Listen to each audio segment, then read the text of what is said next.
औज़ुबिल्लाहिमिनश्शैतानिर्रजीम बिस्मिल्लाहिर्रहमानिर्रहीम। IHR news international homeopathic revolution news studio में मैं हूं आपका मेज़बान homeopathic physician doctor Rana Mohammad Sarwar. नाजरीन जीवकात, इस वक्त हम IHR न्यूज़ स्टूडियो में मौजूद हैं और मेरे साथ पाकिस्तान की great celebrity homeopathy medical science की दुनिया में एक नया नाम जो किसी तारफ़ का मुताय नहीं है, professor lecturer doctor Shahid Naveed Ansari साहब ने हमें ज्वाइन किया है स्टूडियो में। और जो पहला सेशन हमने नाजरीन जीवकार आपको याद होगा कि किया था, उसमें हमने पित्ता के बारे में और उसकी जो पित्ता में सोजश हो जाती है, इन्फ्लेमेशन हो जाती है, कोलिसिस्टाइसिस जो हो जाता है पेशेंट्स को, मरीजों को, तो उसके बारे में एक्यूट इन्फ्लेमेशन के बारे में डॉक्टर साहब ने तफसील के साथ आपसे डिस्कस की थी। आज क्रोनिक इन्फ्लेमेशन के बारे में बात होगी डॉक्टर साहब। हमारा दूसरा सेशन है। डॉक्टर साहब क्या कहेंगे पित्ता के बारे में कि वो जो इन्फ्लेमेशन हो जाती है, कोलिसिस्टाइसिस हो जाती है पेशेंट्स को, तो बड़ी अजियत का शिकार हो जाते हैं, तकलीफ से गुजरते हैं। तो ऐसे में होम्योपैथी में वो मास्टर मेडिसिन भी मौजूद हैं कि जिसके इस्तेमाल की वजह से जो है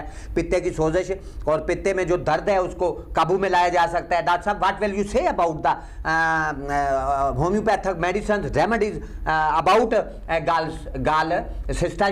गाल इन्फ्लेमेशन? जी डॉक्टर साहब क्या कहेंगे? औज़ुबिल्लाहिमिनश्शैतानिर्रजीम बिस्मिल्लाहिर्रहमानिर्रहीम।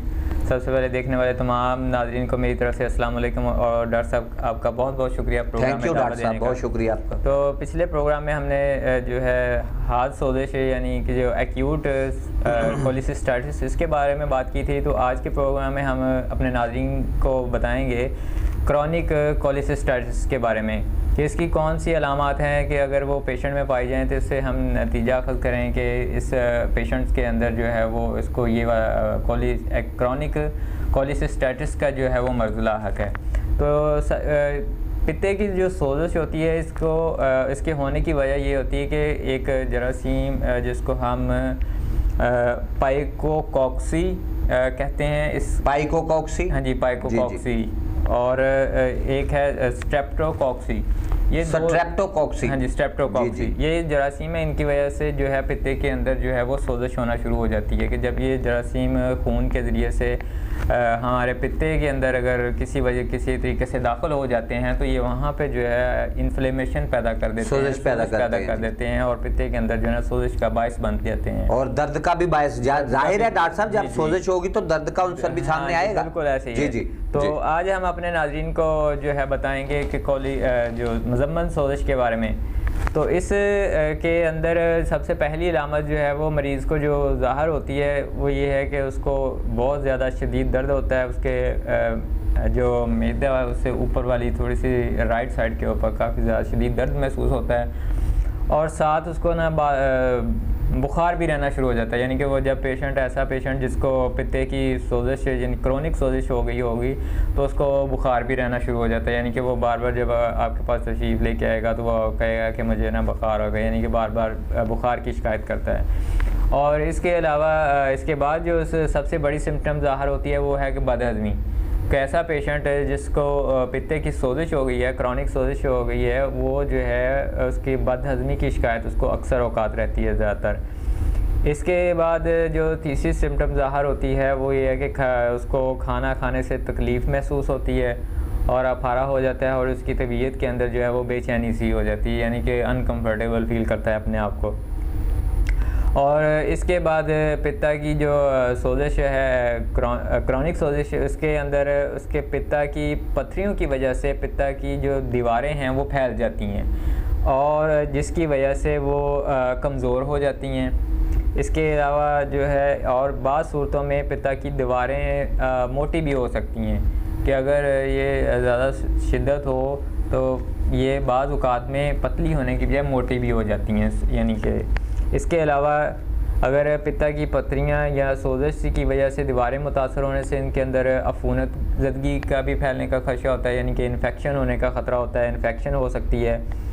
इसके अलावा जो है पित्ता की अगर सोजिश मुज़म्मन सोजिश रहती है तो इससे जो है उसकी रेशादार बाफ्ते जो हैं यानी फ़ाइबर टिश्यूज़ जो हैं वो पित्ता के वो भी बहुत ज़्यादा मुतासर होते हैं और ये वाली जो सूरत हाल होती है ये अक्सर बाज़ औक़ात संगीन भी साबित हो सकती है। तो ऐसी सूरत में फिर जो है सम टाइम जो है वो ऑपरेशन की भी ज़रूरत पड़ सकती है कि अगर वो उसके जो फाइबर टिश्यूज़ हैं अगर डैमेज हो जाएं या वो उनके अंदर बहुत ज़्यादा ज़ख़म बन जाएं, इन्फ्लेमेशन हो जाए, तो इस सूरत में जो है इसको रिमूव करना भी पड़ जाता है। तो अब हम अपने देखने वाले तमाम नाज़रीन होम्योपैथिक डॉक्टर्स या होम्योपैथिक तलबा और जितने भी होम्योपैथिक लवर्स हैं उनको जो है वो इसकी रेमेडी बताएंगे कि वो कौन सी मेडिसिन होम्योपैथिक मेडिसिन है जो क्रॉनिक कोलिसिस्टाइटिस में बहुत ज़्यादा जो है मददगार और मुआवन साबित होती है। जी जी। इसकी एक बहुत ही ज़बरदस्त मेडिसिन है डॉक्टर साहब, सिर्फ एक खुराक देने से मरीज़ जो है वो शिफायाब हो जाता है। जी जी, सिर्फ एक खुराक से ही माशाल्लाह। और ये बहुत सारे जो तजर्बाकार डॉक्टर हैं उनका भी एक्सपीरियंस है, मेरा खुद का भी बड़ा एक्सपीरियंस है इस बात का। तो डायस्कोरिया, हाँ जी डायस्कोरिया मास्टर मेडिसिन है, शुराफाक मेडिसिन है। डायस्कोरिया 1 mg की अगर एक डोज, क्या खूबसूरती है इस मेडिसिन की। जी 1 mg की एक डोज देने से जो है ना, जितना मर्जी इसका शदीद कूलिंग दर्द हो या जितनी मर्जी सोजिश हुई हो, वो एक खुराक से जो है वो रिकवर हो जाती है।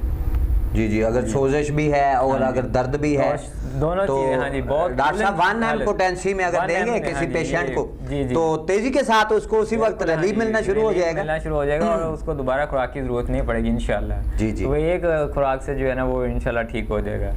तो इसके अलावा साथ जो है उसकी हेल्पिंग के लिए जो है हम नक्स व मीका को भी यूज़ कर सकते हैं। तो नक्स व मीका जो है वो भी इसके अंदर काफ़ी ज़्यादा हेल्पफुल होगी, क्योंकि इसकी वजह से जैसे बताया कि कब्ज़ रहती है पेशेंट को, अगर कीमत हो जाती है और अफारा सा हो जाता है, मैदे को बोझ सा महसूस होता है, तो इन तमाम अलामात को ख़त्म करने के लिए नक्स व मीका जो है ये बहुत ज़बरदस्त और बहुत शाहकार मेडिसिन है होम्योपैथी की।